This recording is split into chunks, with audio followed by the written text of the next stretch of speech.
As a child, I was extremely curious. My shelves were lined with every edition of 5,000 Awesome Facts, which I would read, almost religiously, every single day.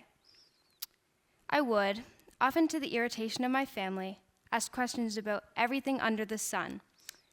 Unfortunately, the reason why water is wet was not part of my parents' vast arsenal of knowledge, so for many questions, I would be left wondering. But an I don't know never deterred the utter amazement I felt for the world. I was creative, eager, curious. Nothing could discourage my love of learning. Until something did. Before the age of 10, the curiosity that had once been such a staple of my character had dissipated. I no longer felt the need to know everything. I no longer wondered why it rained. I no longer cared why the sky was blue. My love of learning was selective at best. At the time, I was glad to see it gone, influenced by Disney and daytime television to think that an indifference to school and learning made me mature, cool even. But now that I'm 15, I mourn its loss. Perhaps it is natural for children to lose their curiosity as they age. But that doesn't ward off the twinge of longing I feel when I remember how full of promise the world was to me back then, and how eager I was to explore it. Now I'm haunted by different questions. What happened to the big questions? Why did I lose my curiosity and my love for learning? And most importantly, how can I gain it back? In this talk, I plan to explore the reasons why so many of us lost the curiosity and wonder we had in early childhood, why it is so needed, and how we can gain it back. So, why is curiosity so commonly and easily lost? Well, there are many contributing factors, the first of which is self-consciousness. In early childhood, most of us are blissfully unaware of societal norms, expectations, and pretty much anything that isn't about us. In adolescence, the realization that your peers think differently and see different things and see you and think of you and see you and think of you in a way you might not like hits you like a ton of bricks. Suddenly, everything is about others' opinions. To calm this insecurity, curiosity is the first to go. Asking too many questions or being too invested in a subject can be interpreted by our peers as stupidity or childishness. This causes us to repress our curiosity, wishing to appear more knowledgeable or mature than we really are. The second factor in our loss of curiosity is the human need to know, or as psychologist Jerome Kagan calls it, the uncertainty resolution. A New York Times article on the subject explains that from an early age, we respond to uncertainty or lack of clarity by spontaneously generating plausible explanations. Tell me, have you ever had someone ask you a question and you spontaneously came up with an answer, even though you didn't fully know? Well, it's likely you have. It's a common human experience. The motive behind this response is not just ego or a want to be helpful, but it is often also our innate desire for resolution. We as humans will often formulate half-baked, spontaneous answers in order to maintain the closure within our minds. Essentially, as I said, we as humans have a need to know. Decisiveness, resolution, and clarity provide us with peace of mind, while ambiguity and lack of clarity cause stress. This hinders curiosity.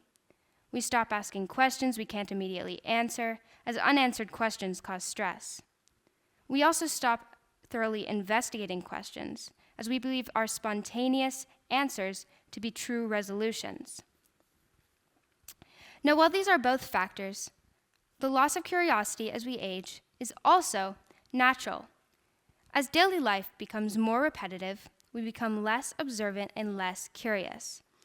But that doesn't take away from the fact that reigniting our childhood curiosity is incredibly beneficial.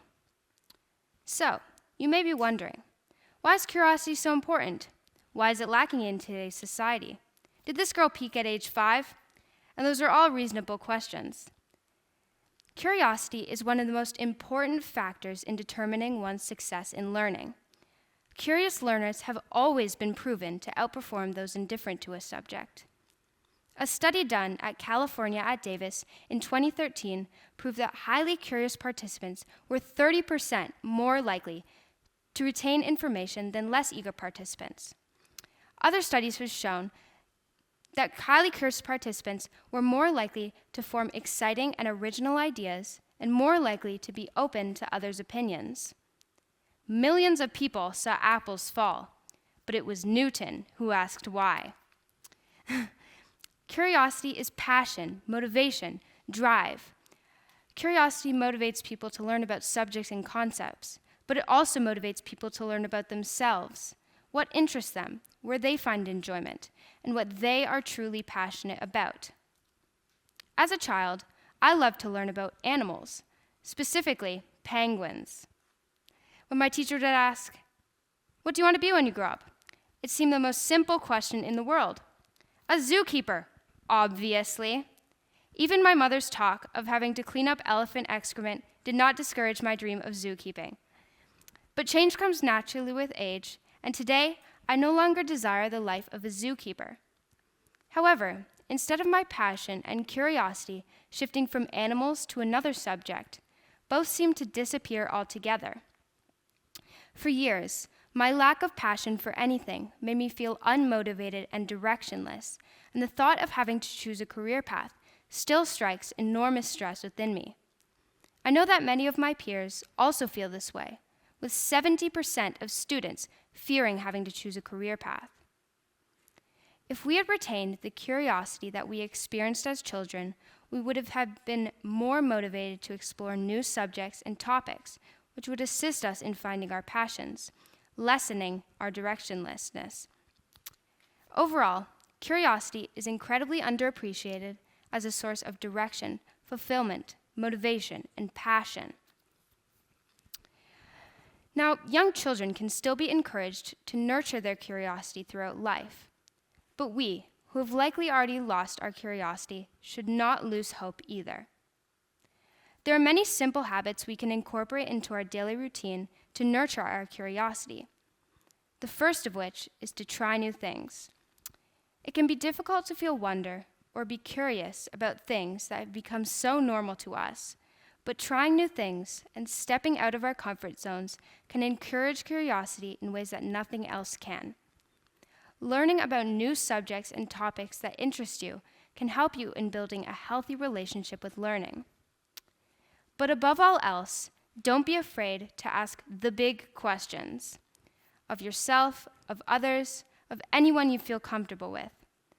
With every question comes a new possibility and a new chance to rekindle that childhood love of learning because, as my personal hero, Curious George, so eloquently put it, life is an adventure, and curiosity is the compass that leads us onward. Thank you.